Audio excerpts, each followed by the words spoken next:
Very good morning to all of us, all of you joining us here today. Our topic for the day, COVID-19 and the US healthcare for international students. Uh, on that very same notion, actually, it's not news for anyone that healthcare is notoriously expensive and complicated in the US. And as an international student, it becomes a task navigating it. As if it wasn't difficult previously, with COVID-19, students need to be extra cautious about their insurance and understanding healthcare nuances around it. To answer these questions, we have Jennifer Frankel joining us today, who is the International Director at International Student Insurance, and in the last 11 years has helped thousands of students choose the best insurance plan. I won't take much time here. Let's quickly go through the agenda for the day. We have about 60 minutes here today. For the first 30, Jennifer will be taking us through the US healthcare system, the terminologies, and the guidance around how to choose the best insurance plan for yourself. The next half an hour is all about your questions. Uh, fair instructions on that actually. If you have a question, please keep asking it in the questions tab during the session. I'll keep giving indication if it's going to be covered in the session or will we be addressing it in the question and answers round. All right, over to you, Jennifer, and thanks for joining us here today. Okay, wonderful. Let me make sure I'm showing my screen here.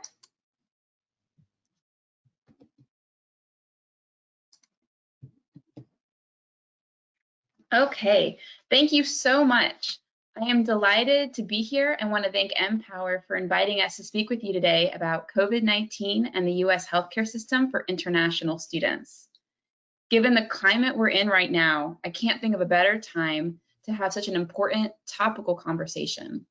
Before we do get started though, I'd like to extend an offer to anyone on this webinar for a free consultation to talk through these issues and find an insurance plan that meets your unique needs, since everyone is different. And I know that this topic does get very personal very quickly. So sometimes you might have questions throughout this presentation that you might want to take offline, and that's perfectly fine. We can do that as well. You're going to be receiving an email after this webinar with more information if you're interested. And on that note, before we get started, I'd like to take a moment to introduce myself as well as International Student Insurance. So my name is Jennifer Frankel, and I'm the International Director at International Student Insurance. I have been with the company for over 11 years now, and my role really is to make sure that we have good international student insurance plans that work specifically for international students. Our main office is in Florida. That's in Neptune Beach, Florida, which is right outside of Jacksonville, which is the north part of Florida in the US. But we have offices around the world in Germany, Mexico, and China. We've been around since 1998, and we've been online, actually one of the first insurance providers online since 2001. What makes us really unique is that we work specifically with international students and scholars, colleges and universities, and we really value our customer service. We have a 5-star Trustpilot rating as well as an A+ rating with the Better Business Bureau. So what are we going to talk about today? Here is our agenda for today's presentation. We are going to start off talking about the US healthcare system and what it looks like. You'll find that the US healthcare system is unlike any other. And there are some important points that you should know when you're navigating the US healthcare system, whether you're still at home and you're planning on coming to the US or if you're in the US already. Then we're going to talk about insurance requirements. What are you required to have under your visa and by your school? And then after we've discussed that, we'll talk about how to choose an insurance plan, what benefits you should be looking at, what exclusions you should be looking at to make sure that you're evaluating a plan that works best for you. And if you are new to the US and you actually need to use healthcare, you're also going to find that there are many other places that you can go, such as urgent care centers, walk-in clinics. So we'll talk more about that. And of course, it goes without saying that we're going to talk about COVID-19. No matter where you are in the world right now, COVID-19, I'm sure, is being spoken about a lot in the press. It's something that we're all dealing with, affecting friends and family members. So we'll talk more about that. And then we will finally conclude with some insurance plan options. So with that, let's get started. So first, we're going to start talking about understanding the US healthcare system. So the United States has some of the finest healthcare in the world, but it is also the most expensive. According to the World Health Organization, the US is the most expensive healthcare system in the world. It's not uncommon to go to a hospital and walk out from a major emergency with $100,000+ in bills. And unlike other countries that might have a universal healthcare system or some sort of government assistance, the US does not. In the US, typically, if you're a US citizen, you'll get insurance through your employer. And international students will have to either purchase their own insurance plan or they'll be responsible for paying all of their bills. And that is why it is so important that you have a health insurance plan before you arrive in the US. And if you're in the US already, then you will need to make sure that you've got a plan that takes into account all of the different things that you need it to cover. When it comes to insurance requirements, there are different visa statuses, and most visa statuses for students are F and M. Now, if you're an international student, you'll be an F1 or M1, and then if you have dependents, like you have a spouse or children, then you'll likely have them on an F2 or M2. Now, the US government or the Department of State doesn't have any specific insurance requirements, but your school will be the one to determine what those insurance requirements are for you, as well as any family members that are with you. The J visa is a little different in that it does have health insurance requirements that are set out by the Department of State. On top of those requirements, your school or organization can add additional requirements. So it's really important that you find out, one, what kind of visa you're going to be traveling on or what visa you're currently on if you're in the US already. And number two, that you're in contact with your school to find out what those insurance requirements are. Now, those school requirements typically vary. They can change year to year. And so every year, we're in July right now. So when school starts next year, even if your school had a specific policy, it can change year to year. So what are the school requirements and how do they typically do the insurance? The first is a group plan. So your school may have a group insurance plan where all international students are included. And they may also have the option to opt out and you could choose your own individual plan. Typically, when they do allow you to waive out, you will have to show that your insurance plan that you've chosen meets specific requirements. So if you are looking at purchasing a different plan, make sure to find out what those requirements are first before you go ahead and enroll in that policy. Secondly, they can also have individual plan options. And what that means is that you're actually paying for it directly with the insurance company. Now, your school may select it, they may recommend certain options, or they may leave it up to you to decide. But either way, it's really important that whether you're on a group plan, an individual plan, that you're taking the time to review your benefits to know what you're going to be expected to pay out of pocket and also to know what it covers. And lastly, there's the voluntary school requirements, which is really where the school leaves it up to the student to do whatever they like when it comes to insurance. Now, if you're not really sure what your insurance requirements are, you can go to internationalstudentinsurance.com. We have a school requirements page where you can find your university or college and see what their requirements are. Now, whether or not your school does require health insurance, it's important that you have one anyway. As we talked about in the earlier slides, the cost of the US healthcare is so expensive. And it's really important to make sure that you've got an insurance plan to help protect you from some of those costs. I actually had a call the other day from an international student who went to the hospital just for a cold and came out with a couple $1,000s in medical expenses and bills. So it's not uncommon. So it's really important to consider a good insurance plan for your time in the US. So how do you do that? How do you choose a good insurance plan that will work for you?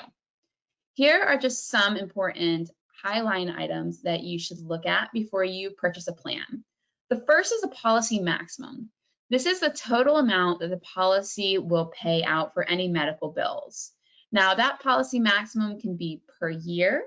It could also be lifetime. So what lifetime means is that it's the total amount that policy is going to pay out for the life of that policy. We recommend $200,000 in coverage or higher for the US. For the J, if you're on a J visa, they require $100,000. But it is possible if you have a major medical expense at a hospital and you need to be evacuated that bill can be higher than $100,000. Some policies may also have limits on the amount it will cover per injury or illness. So for example, let's say you have a policy with $100,000 maximum per injury or illness, and let's say you get into an accident and your bill is $150,000. That means that your plan will cover up to $100,000, and that because your expenses were $150,000, that you'd be paying the remaining $50,000. And that's why the policy maximum is so important. Next is out-of-pocket expenses. When people come to the US, they're surprised at some of the out-of-pocket expenses that they have to pay when it comes to US healthcare. And a lot of that is because of the expense of the US healthcare. So there are ways that insurance companies put some measures for the student or for the person insured to have some cost sharing. So they're basically paying something out of pocket, and so is the insurance.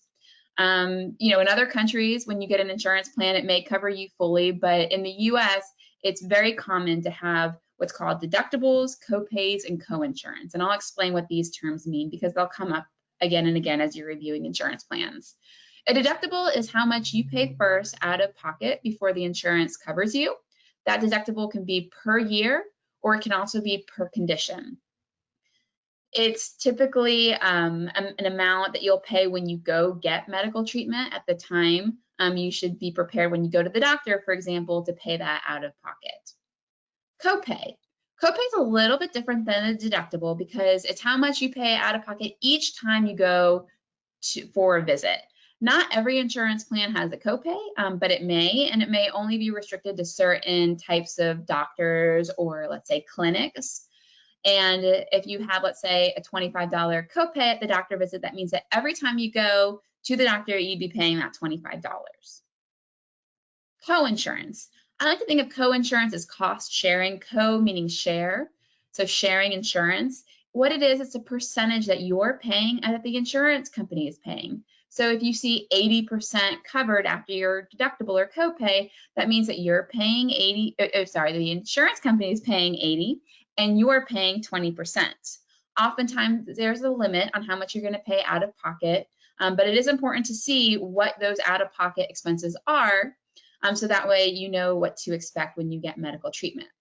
Now, it may come as no surprise that if you have higher out of pocket expenses, the lower the cost of the insurance plan will be, and vice versa.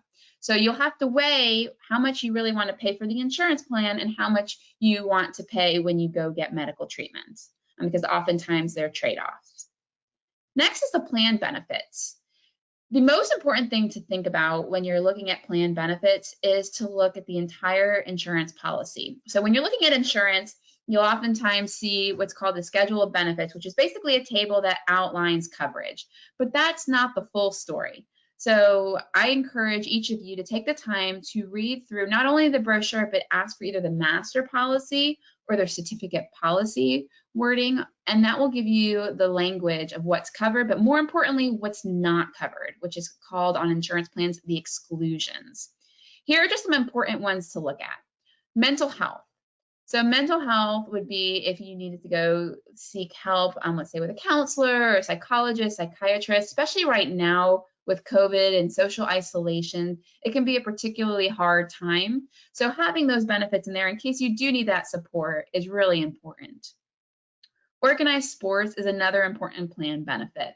If you're going to be playing on your school team or you plan on doing intramural or club sports, not every insurance plan will cover it.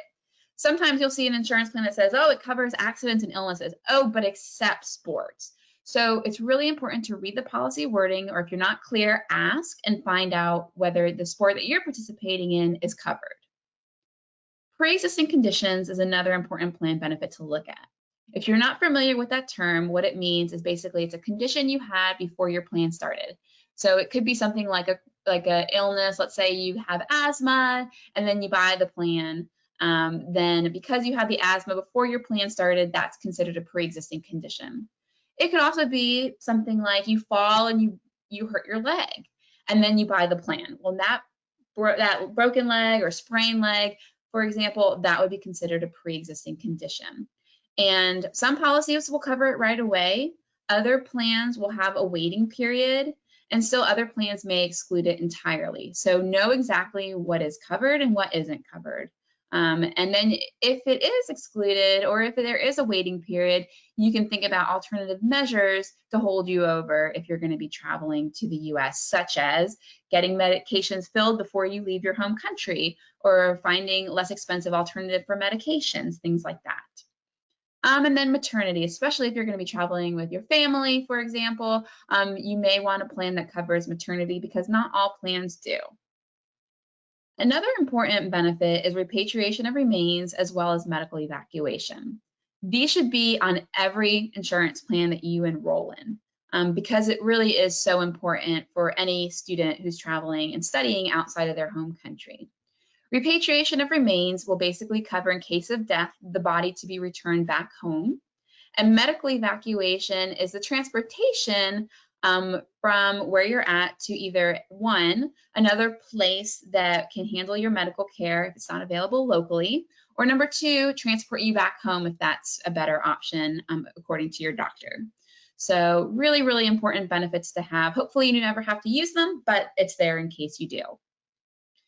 Be mindful of internal sublimits. And again, that goes back to reading through the policy wording to know exactly what is covered. I've seen some policies out there where, it'll cover hospitalization up to $150 per day. Well, that's probably not going to be enough. So just make sure that if there are sublimits that you know about them and that you're okay with them. Also, when you're choosing an insurance plan, it's important to look at your payment options and your period of coverage. Can you pay monthly or in full? Now, it's important to note here that even if you can pay monthly, you'll need to check with your school to make sure that's okay. Some schools will accept it, some schools won't, but especially if you need help kind of making those payments for the insurance plan, that you're able to keep up with those payments. Also, the period of coverage, like let's say you're just coming for a semester or you're here right now and you just need coverage until December. Well, do you need to buy a year of coverage or do you need just the coverage until December? So finding plans that will just cover you for the time that you need it is really important to make sure that it's affordable for you. And the network is important and gets overlooked a lot of times. So first of all, when you are in the US, many of domestic insurance plans have a network. And basically what a network is, it's a list of doctors and hospitals and clinics that have agreed to accept direct billing from the insurance company, meaning that you don't have to pay and submit for reimbursement. And also they have agreed to discounted rates. So if you're evaluating an insurance plan and they don't have a network, oftentimes what that means is that you're going to be paying for it out of pocket and getting reimbursed. So having a network is really important because it makes it just so much easier to not have to worry about paying the full cost of your medical expenses and waiting to be reimbursed, especially if it's a large bill where you may not have the money up front to be able to pay for all of it. It's also just really convenient because you want to look and make sure that those providers that are in the network, and when I say provider, it's basically doctors, clinics, hospitals, are nearby and accessible. If you've got the nearest hospital is 20 miles away or 30 miles away or 40 miles away, that might be impossible to get to if there's a true emergency. So make sure that you've got local options. And if you're going to be going to a school that you're not in already, make sure that you are searching by the zip code of your school to see what's nearby. I also wanted to spend some time talking about exclusions because, again, when it comes to insurance, when you look at exclusions, there's typically a long, long list of things that aren't covered. So take the time to read through that. Here are just some common exclusions that come up quite often.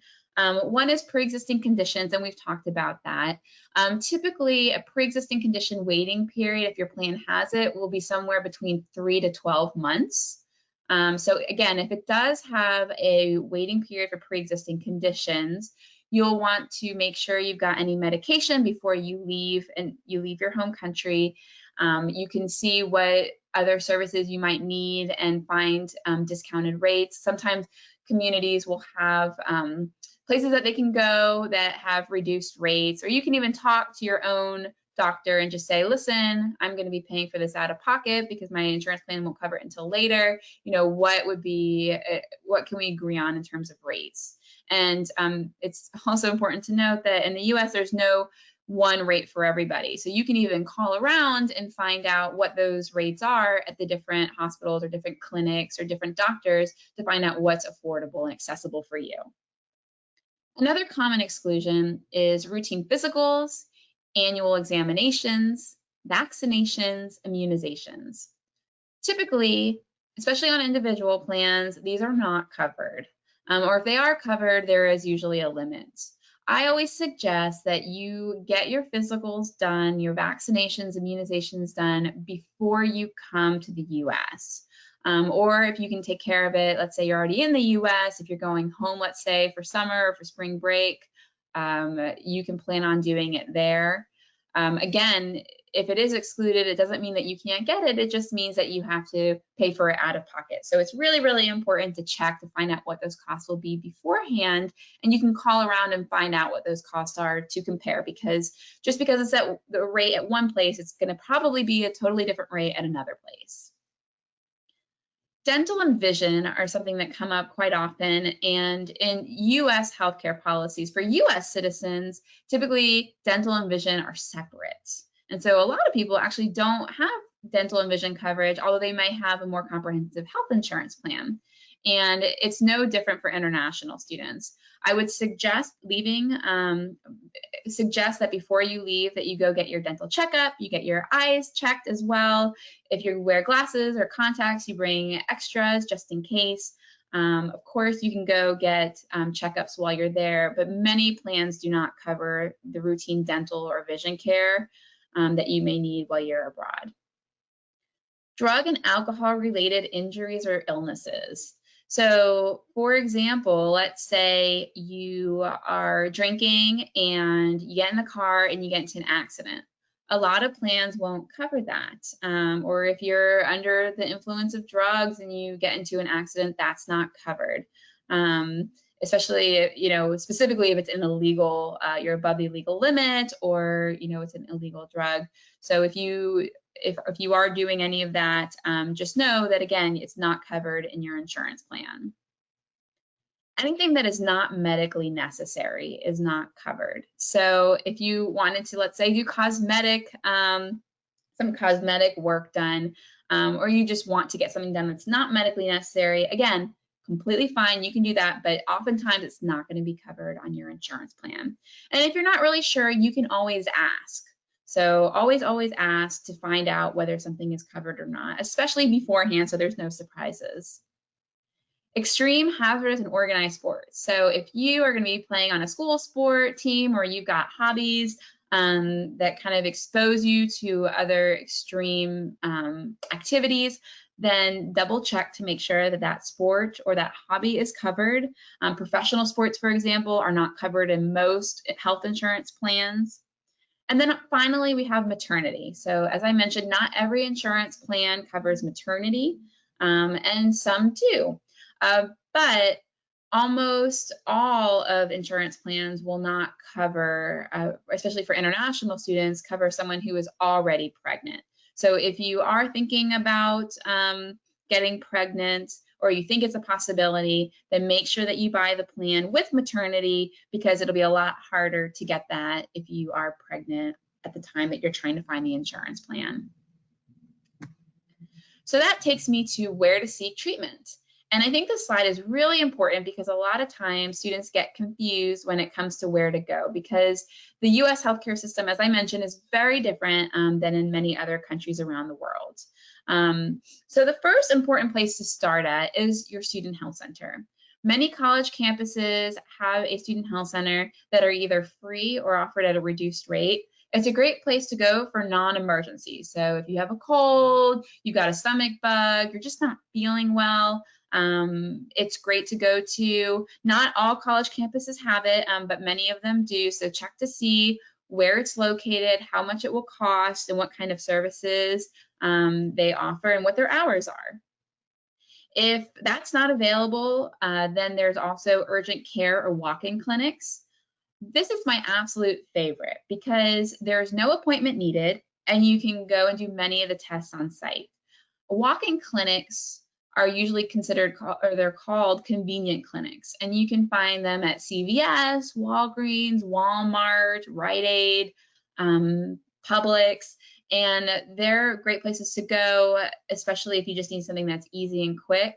Urgent care centers are also great. They have extended hours typically, and they're good to go for more emergency situations. And again, a lot of the labs and tests can be done right on site. So it's often faster. It's also a lot less expensive than, let's say, an emergency room. Then there's the doctor, which many of us are already familiar with, that requires an appointment. And usually for an international student, an international student will establish a relationship with the doctor if you have a condition that requires ongoing care. And then there is hospital emergency rooms. This is reserved for life-threatening emergencies only. As I mentioned, emergency rooms can be really expensive and you can pay thousands of dollars. Insurance plans will usually have an additional deductible if you go to the ER. So again, if you have something that's not life-threatening, but that requires immediate attention, I would suggest the urgent care center. But if it is life-threatening, go to the ER. And it's really important that you get the medical care that you need. And finally, telemedicine, and this is becoming more and more popular, especially in the age of coronavirus. Telemedicine is just a really convenient way to get medical attention that's not, again, an emergency or life-threatening, but that you can talk to a doctor directly from your home. They can prescribe medications for you, and you'll need to check with your insurance company to see whether or not that's included in your plan. Some insurance plans have integrated telemedicine, so they'll have a number that you call. Other insurance plans will let you use it, but you'll have to pay for it and submit for reimbursement. And other insurance plans won't cover it at all. So be sure to find out before, just again, so there's no surprises. So COVID-19, probably at this point, I don't have to explain that because we are all dealing with this new world of this pandemic, no matter where you are in the world. If you find yourself with mild symptoms of COVID-19, the best thing to do is to self-isolate. You can also get medical attention through your healthcare provider. Telemedicine, as we just talked about, is a great way to talk to a doctor, not leave your home and get help if you need it. But if you are feeling worse and you're having trouble breathing or you feel like it's an emergency, you definitely will need to go to the emergency room. We advise that you call them in advance and let them know that you're coming so they can make adequate arrangements. Now, in the United States, a lot of the different cities' Department of Health are offering COVID testing. This can be, depending on your city, it can be at a reduced rate, or it might even be free. So you can check with your city. You can just go on Google and look up Department of Health in your city, and they'll be able to tell you what services are available locally. It is important to make sure that you verify whether you have COVID-19 coverage on your insurance plan, because not every insurance plan is covering it, and that you find out what exactly would be covered. Because maybe you don't need medical attention, but if you do need it, it's important that you have a plan that will cover you. So that being said, it's very important to make sure that you have an insurance plan that will cover you for the unexpected that happens while you're studying in the United States. And I'll take a moment to just talk about the Student Secure Plan, which is our most popular option for international student.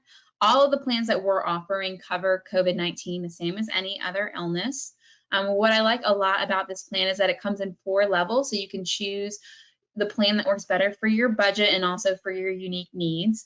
The plans cover up to $5 million in coverage, and you'll see that the deductible, so how much you pay out of pocket, varies. If you go inside the network, and the plan uses what's called the United Healthcare Network, which is one of the largest in the US and well-recognized networks. It's the number on the left. So $50 on the Smart, $25 on the Elite. It's paid once per condition.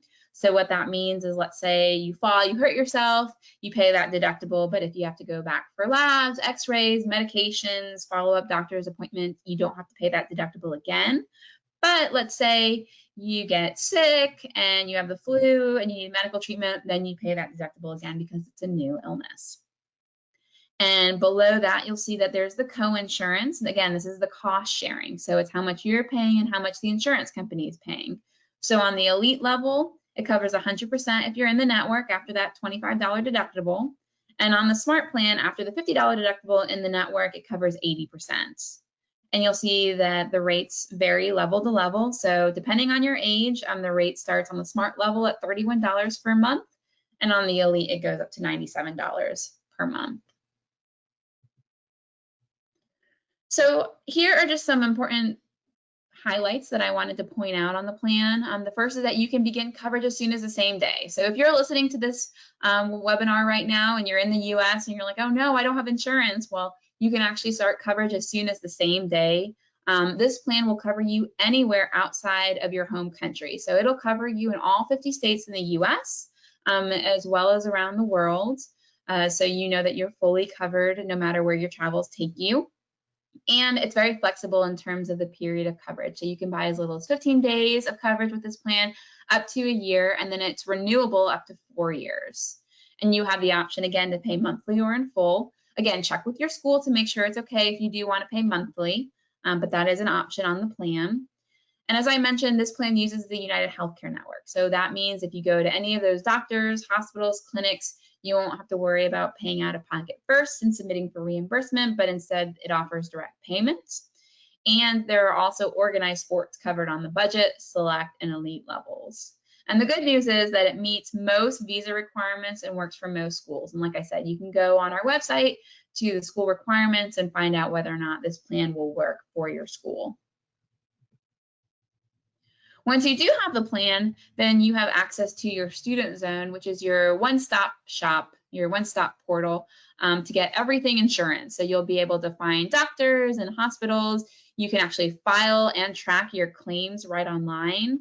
We've got videos and seeking treatment guides and then frequently asked questions. You can also update your information. You can extend coverage right in the student zone. So it just makes it easy to manage your plan online any time of the day. And with that, I want to again thank you all for your time. I hope that you found this presentation helpful. Here is our contact information. If you have questions, if you're interested again in the consultation, we would be happy to meet with you and talk a little bit more about your situation and figure out a good option for you. Thank you so much. Thank you so much for that presentation, Jennifer. That was really informative. Thanks a lot.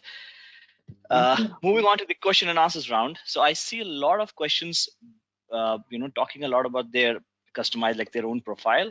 And to those folks who actually ask such questions, I would again recommend that we will be sharing the link wherein you can reach Jennifer and her team. I think that would be the best way to go ahead and ask the queries that you would be able to, get in for your own profile, for your own customized assessment that you need to do and figure out the best plan for yourself. But I will pick up some generic questions that we have. And there's one question that I also had in mind that I've seen a lot of my students actually, talking about whenever they are taking the loans from us, and then afterwards when they have to figure out their insurance plans. So there's a lot of students actually ask this question, and something that I don't really have a right answer to this, but does using their health insurance plan affect the premium in any way? Like the more you use, will it be like will the premium increase? That's a great question. And the answer is kind of. Okay. So most insurance plans, the way they do it is they evaluate the insurance plan based on how it's running as a whole for each demographic. So again, not all, some insurance plans will do it based on person, but for the most part, what they're doing is they're looking at the claims for the entire book of business for that age demographic. So you using your insurance plan doesn't really affect your rates. It's how that everyone on the insurance plan in that same age demographic is using that plan, how it affects the rate. Now, Typically with insurance, it does go up year to year, and there's a few reasons for that. One is not only that how the claims are and how the plan is running, but also medical inflation. Medical inflation tends to go up higher and higher, and it actually outpaces regular inflation. So rates tend to go up year to year. Also, the longer that you're on the plan, the more claims you tend to have, or the more likely you are to have some. And then also the older you get, right? So you might buy the plan when you're 18, but by the time that you're done with the plan, returning home, you might be like 23, 24. So as you get older, you'll notice that the premium will also increase. So it is common for the rates to go up year to year. I can say that especially for international student insurance plans in particular, they try to stay pretty stable and pretty low. One other thing to point out too, if you're kind of balancing, your options and keeping rates low, is whether you should buy a new plan. Let's say you have a plan for a year and then you're going into your second year. Should you buy a new plan or should you renew your existing plan? So it's oftentimes less expensive for you to buy a new plan than it is to renew your existing plan. But it's also important to think about whether you've had any sort of condition develop while you were on that plan. So you should ask yourself, have I been sick? Am I using my plan regularly? If so, it may be worth the additional cost, so that way your plan will continue to cover you. Because again, if you buy a new plan, now that condition is considered a pre-existing condition, which we talked about. So that's anything that that happened before the plan started. So when you purchase that new plan, that condition you had is now considered a pre-existing condition and may be covered, but it may also be subject to a waiting period, or it may not be covered at all. So think about those points. One, have you had a condition? Two, is it worth the cost increase, whether you want to buy a new plan or whether you want to renew your existing plan? Got it. Understood. And with that, there's a person who actually asked about, since I think you mentioned that most of the plans do not cover dental and eye, right? So does that mean that no plans cover, or are there any plans that maybe International Student Insurance offers, or are there any plans out there for students which actually offer dental and eye cover? Yeah, good question. So a lot of the plans will have, let's say, like an emergency dental benefit. So let's say you're walking down the street and you fall and you chip your tooth, that may be covered. Or if all of a sudden, like when you start getting a toothache and you get immediate care, then you may be covered. Or if something penetrates your eye and you have an eye issue and you need to go get that looked at, that may be covered. But in terms of cavities, braces, routine cleanings, or getting your eyes checked, those are typically not covered on international student plans, but you can still find plans that do cover it. We do have those plans. If you go to our website on internationalstudentinsurance.com, you go to major medical, we have options there where you can include dental and vision. They are more expensive because of that additional coverage, but it is available as an option. Got it. Understood. And so there's another thing that I actually hear from a lot of international students who actually end up taking loans from us. And the notion over there is that since instant online purchase of insurance plans is available, I can wait until I really, really need to buy it. What are your comments on that? Yeah. Insurance is really designed to cover the unexpected, and it goes back to that conversation about pre-existing conditions, where it's not designed to cover you. Like if you get sick, you're like, oh, okay, I'm not feeling well, let me buy the insurance plan and have it cover me. This comes up with maternity too, where you don't have maternity coverage and you buy the plan, but there's no way that the insurance plan will be able to cover like a $5,000 medical bill, especially like if you just purchased it. So oftentimes the plans will have a waiting period, or it won't cover it. It's not designed to be purchased just for those conditions. And that's why it's so important to make sure that you've purchased the plan when you come to the US, so that if something does happen, that you are covered and you're not having to scramble last minute to see if you can find a plan that will cover you, because likely it will not. What typically happens in those situations is you may go to the doctor, you show your insurance ID card, and the claim will be reviewed and it will be denied, and then you'll be responsible for paying those bills. So please, please, please make sure. It's a common misconception that you just buy the insurance plan and it will cover you. It's not designed to cover you for symptoms that you're already dealing with. We consider that an ongoing pre-existing condition, and those types of things are typically not covered. Got it. And so over to the next question. What about the internship aspect of it? Will the plans still work when a person is actually going for their internships? Yeah, so the way that our plans work is that if you're on an F1, a J1, you are automatically eligible. On the F1 status, you have the option to do OPT or CPT. If you're doing OPT after you finish your schooling, our plans will continue to cover you while you're doing an internship or working under that status. Sometimes, your employer may cover you, but oftentimes they won't. So it can be really nice to just use this plan. If you were if you were an student, you can keep the same plan, or you can just buy it while you're on OPT. And it's really flexible. So if you're not quite sure whether or not your employer is going to offer it, you can just buy a month and see how it goes, and you can extend it, and you can keep it for as long as you need it. Got it. And during the duration of their education in the US, if a student traveled domestically, within the 50 states, it still works, right? It doesn't really changes anything, as you mentioned in the slide. Yeah, and that's really great because it gives you the flexibility. I know a lot of people aren't really traveling right now because of the COVID situation, but some people still are. And as things kind of clear up, then I think more and more people will be traveling. And you can rest assured that this plan will cover you in all 50 states. So, if you're, let's say, from China and you're in the US and you decide you want to take a trip to Canada or even Mexico, you're even covered there.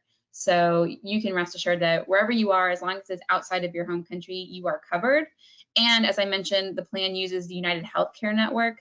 That is one of the most extensive networks throughout the US. And no matter where you are, you shouldn't have a problem trying to find a provider.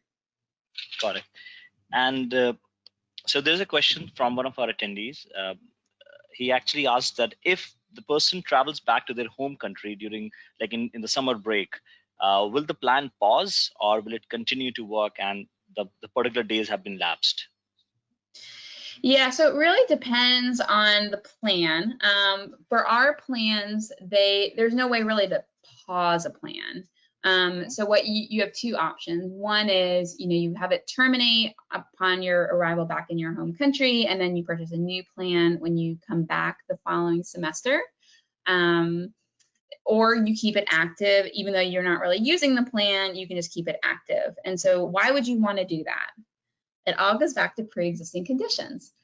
So if you've had a condition on your first policy and you know that you're going to need ongoing care, let's say next year, you're going to want to pay the additional months and keep your policy active. So when you come back, you'll continue to get medical treatment on that plan, especially if your plan didn't cover pre-existing conditions or has a waiting period.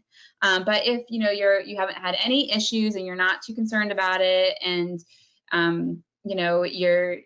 you just feel like you don't want to pay that extra premium for those few months that you're abroad, then you can just purchase a new plan. But just keep in mind, if you are buying a new plan, anything that happened on your previous plan is now considered a pre-existing condition, and anything that happened during that summer would also be considered a pre-existing condition. So that's really a decision that you'll need to make, and you'll also want to check with your school to make sure that they don't have any specific requirements that you have to meet over that summer period. Got it. Understood. And I'm sure that you already covered this topic, but there is a question actually which comes on it. How do I make a decision between my school insurance plan or the insurance plan that my school provides or an external one? Yeah. That's a great question. And, insurance is complicated, and that's why it can be helpful to talk to someone about it. What I would suggest is finding out what the certificate policy is, reading through the benefits, but more importantly, reading through the exclusions, looking at the price, and seeing if it's something that's will work for you. And we have a lot of students that will come to us because they're looking for a more affordable option. But again, it really just depends on your unique needs. So if you look at those benefits and you're like, well, I would really like to cover that, or I would like to find something a bit more affordable, then that's where you might want to explore other options. Again, make sure though that you're checking to find out what requirements you will need to meet in order to opt out. Some schools will let you, some schools won't. And the schools that do let you may have specific requirements. You can call us or you can email us if you've got a specific school that you're planning on attending or you're already attending, and let us know. We work with schools throughout the US, so we're familiar with most school requirements, and we can let you know what options you've got. And then everyone who answers our phones, our customer service representatives are a licensed insurance agent. And so we can take the time to talk through your needs, what you're looking for, what your price point is, to figure out whether or not your group plan makes sense or whether another option would make better sense or not. That's a pretty interesting insight. Yes. And another fact that I just want to highlight over here is that I think a lot of insurance providers in the US do not cover all the states. So I think what Jennifer mentioned about coverage across 50 states, it's a pretty useful fact and information to pick up that phone and call the team. I think these were the more generic questions that we had, Jennifer. And anything apart from that are more specific and more customized, which might be more suited to a one-on-one conversation with the attendees. But just before we part ways, I just wanted to ask you, do you have a face or any sort of asked any frequently asked any notion or any sort of a question or a doubt that students ask you guys, and you might want to highlight it here? Well, a couple of things. I think first is it's very true. Every insurance plan is so different. As you mentioned, the insurance, not all insurance plans will cover them outside their state even. So if you are looking at a plan, what I would suggest doing is just picking up the phone and calling and asking, and always getting it in writing. That's my number one tip, is just make sure that you've got it in writing, make sure that you're asking questions. And then really it's a matter of just knowing how to use your insurance plan before you need it. So knowing where you can go if you need help, knowing what you'll have to pay out of pocket, and understanding the claims process with each of your insurance companies, with your insurance company that you're working with. Because at the end of the day, the whole point of insurance is to make sure that you're protected financially if you get sick or you have an injury. And it's no fun to have to try to figure out how to navigate that when you're sick.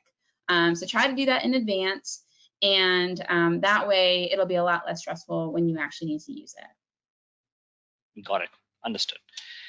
So I think, yeah, these were the questions that we had. Anything else students actually asked were very customized questions. And I would recommend again to all of you that there would be a follow-up email that was sent out to you. Also, you have the number directly on your screen right now. Just note it down, pick up that phone and call up Jennifer and her team.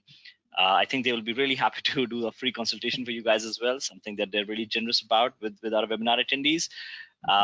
For anything else, you have the email address as well. Please feel free to reach out to them too. And with that, I will take your leave, and I hope you guys had a wonderful session. Thank you so much, Jennifer, for being with us here today and helping us out with the US healthcare system. That is definitely one of the most complicated topics and very difficult to cover in the 30 minutes that you did. So really thankful for that. And yeah, I hope everybody had a good time. Goodbye, guys. Have a nice day. Pleasure. Thank you.